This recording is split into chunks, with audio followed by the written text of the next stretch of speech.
Hey everyone, welcome back to the channel. Or if you're new here, I'm so glad you're joining us today. Have you ever wondered why your partner lights up when you give them a compliment, but barely notices that fancy dinner you spent hours cooking? Or maybe you feel most loved when someone surprises you with a little gift, but your partner doesn't seem to get the hint. Well, buckle up, because today we're diving into the 5 love languages, a game-changing concept that's going to unlock the secrets of how you and your partner can truly connect. Stick around, because by the end of this video, you'll not only understand what makes your partner tick, but how to make your relationship stronger than ever. Let's get into it. So, what are the 5 love languages?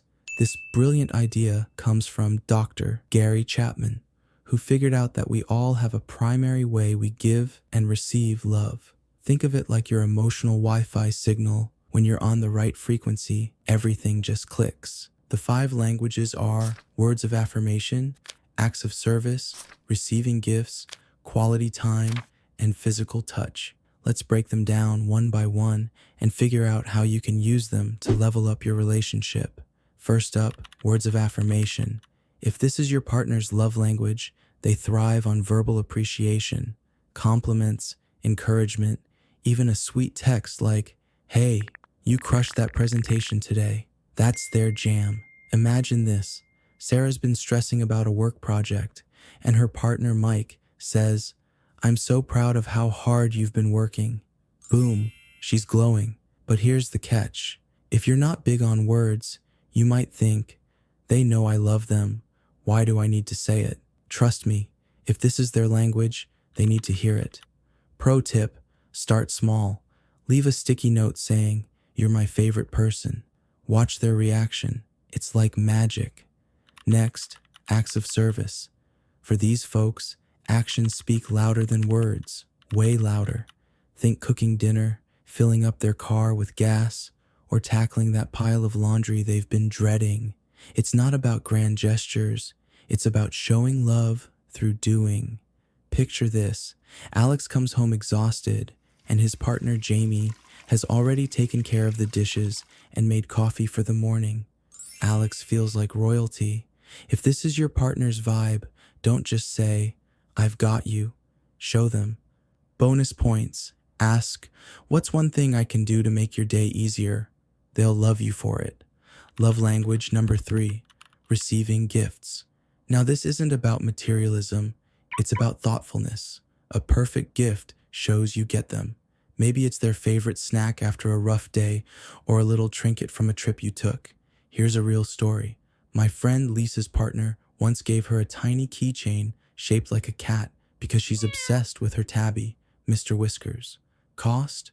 Like $5. Lisa's reaction? She cried happy tears. If this is your partner's language, pay attention to what they love, then surprise them. It's less about the price tag and more about the "I was thinking of you" vibe. Number 4, quality time. This one's all about undivided attention. No phones, no distractions, just you and them, fully present. Think movie nights, long walks, or even just chatting over coffee.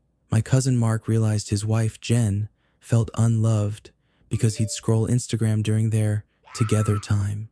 Once he put the phone down and started asking her about her day, total game changer.